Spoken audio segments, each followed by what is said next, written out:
Yeah, this is it.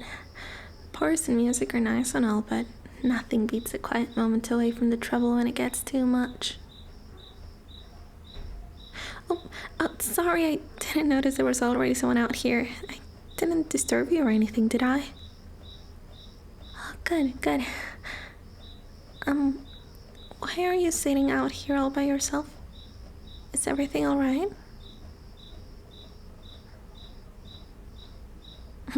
I guess that is true. I am here too, so who am I to talk?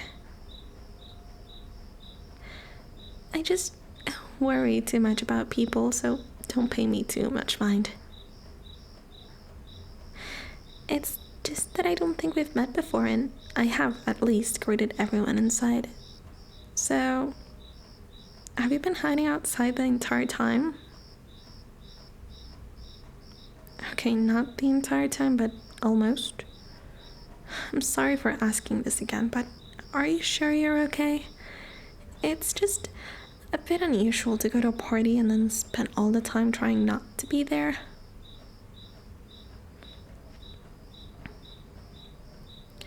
Oh, so you just felt overwhelmed by all the people and noise inside? Nothing wrong with that. I can totally understand the feeling. I am also out here to catch a break after all. What was I worried about? I don't know, just that you were avoiding the people inside because you were unhappy, I guess. I've met people who behaved in a similar way because they got into a fight with someone or were bullied out of the parties, but as long as you're satisfied by yourself, I don't think there's anything to worry about. We all have different happy places after all. Of course I'm not judging you. Why would I do that? Just because too much social interaction drains your energy? When it comes down to it, I would rather lead an enjoyable conversation with someone calm than take part in another chaotic drinking game, to be honest.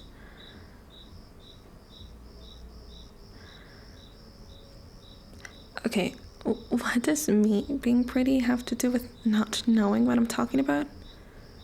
I mean, thank you, but that doesn't mean that I can't understand your predicament. It's a matter of personality type, not looks.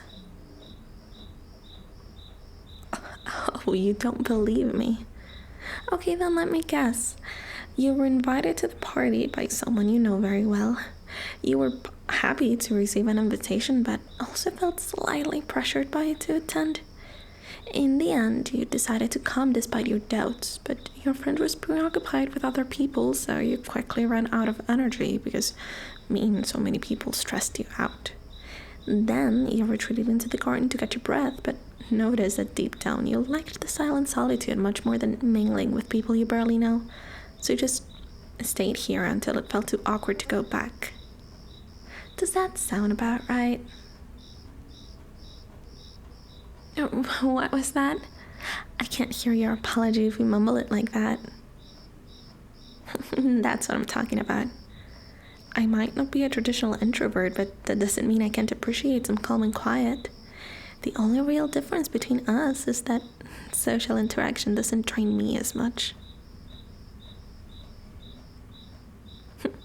Yeah, I guess I do get the best of both worlds.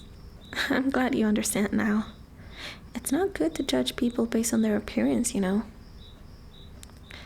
I mean, yeah, it's true that a lot about traditionally popular people is superficial. How we dress, what we talk about, how much attention we pay to our looks, etc. But just because the culture might be superficial does not mean that the people are. What do I mean? What do you mean, what do I mean? You do realize that everyone in this party has spent roughly the same amount of time on this earth as you? They've all had experiences you don't know, passions you will never share, and secrets you will never speak of. Everyone feels joy and despair, love and hate, pride and shame, and so many other emotions. By reducing people to what they talk about in public, you accidentally become the same kind of superficial you despise so much about them. You need a minute to think about it? That's alright. I did just dump a lot of philosophical weight on you. I'll just look at the stars while you figure this out.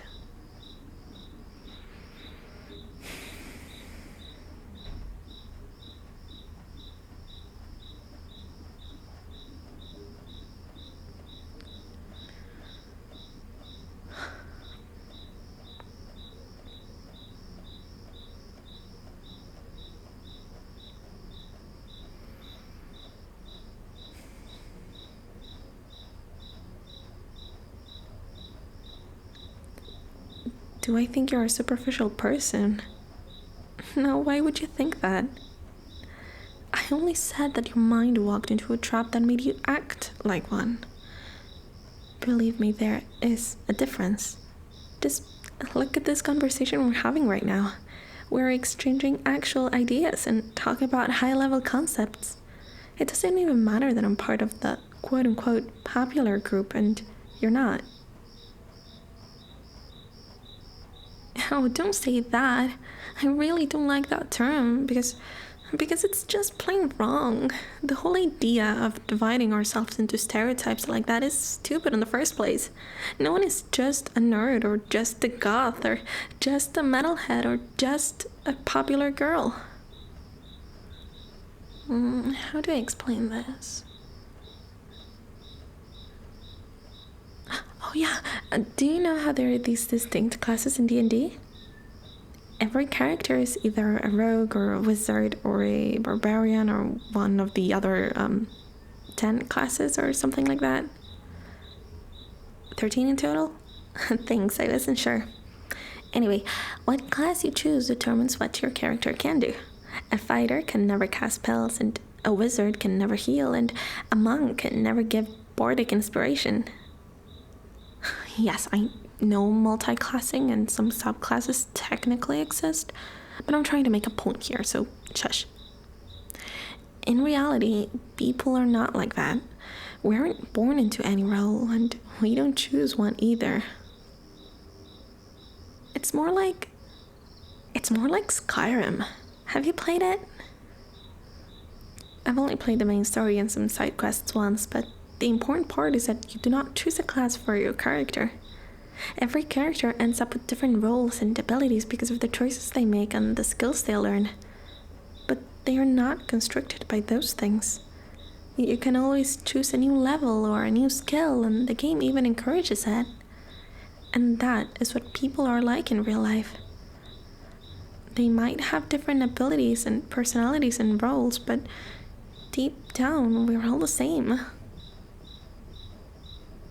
Yes, we picked different skills from the same list to build our character if you want. I'm glad my kind of chaotic explanation made even a little bit of sense to you. It can be hard to put these concepts into words, even if you can't understand them yourself. I guess my parents were wrong when they told me that video games would never be useful in the real world. You look surprised. Is it so hard to believe that I play games in my spare time? Well, it's not really that often, but I do dabble in it from time to time. I just never had anyone in my friend group who shared that interest, so I didn't really talk about it. I guess it would make sense that you didn't take me for the type. Do I play D&D? This isn't going to raise your opinion on me, but no. Everything I know about the game comes from watching a bit of Critical Role. I asked around once to see if anyone I know would be interested in trying it, but no one really wanted to. You wouldn't happen to know people who would like to play D&D, right? You do? Oh, that's amazing. I am 100% in if you ever plan to start something.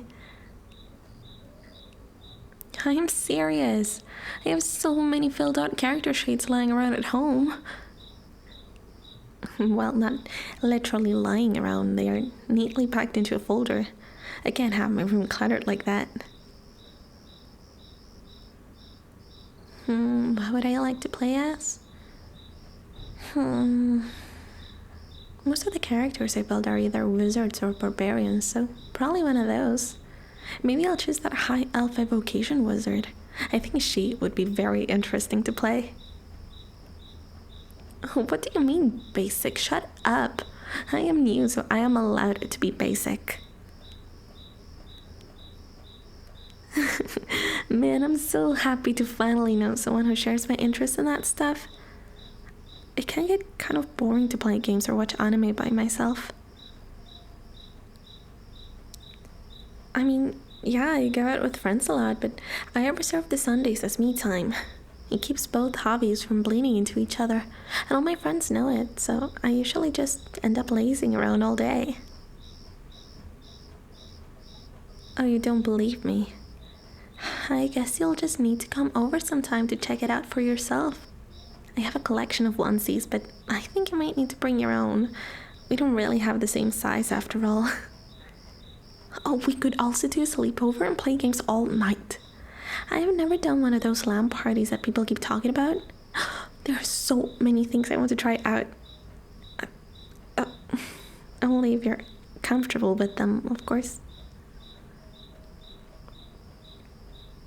You need to think about it a bit. I understand. It might be a bit much for me to invite you to my house after talking for the first time. Oh, no, don't apologize. I got a little too excited there. Take all the time you need. I can wait.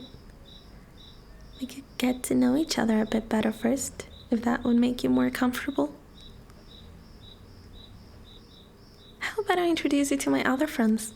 Do you think you're about ready to head back inside? No.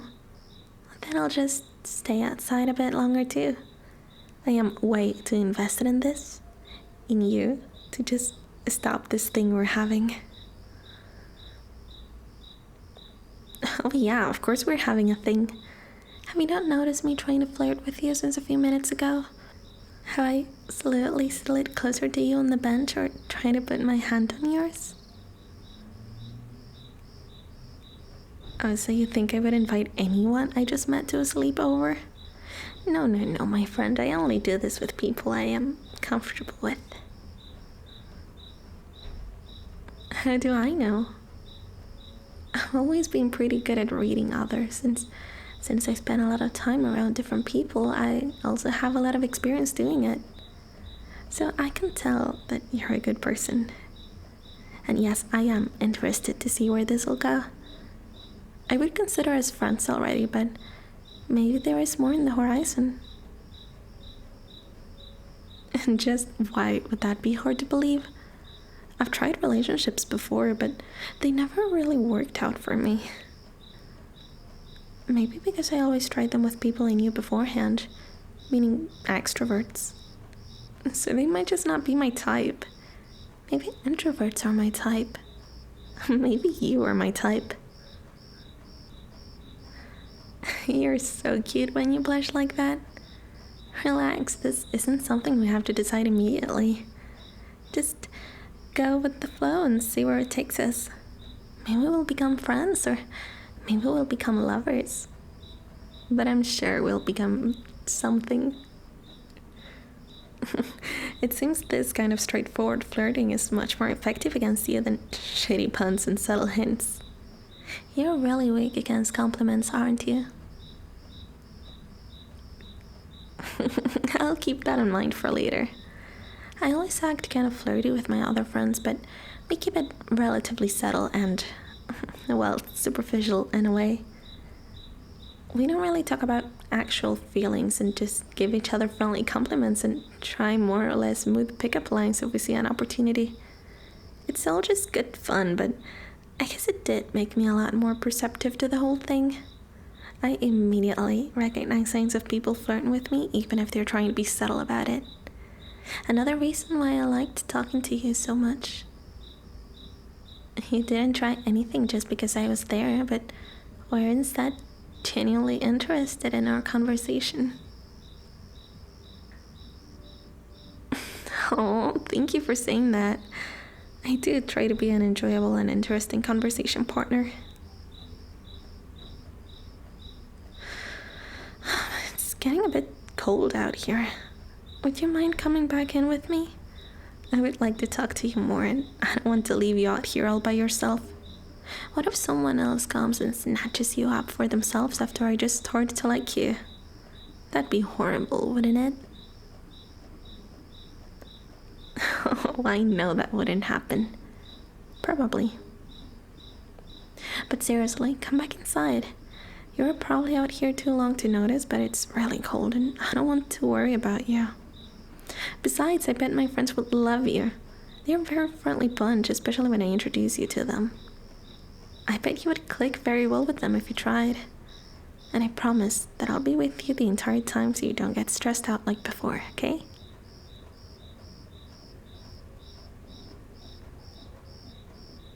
You will?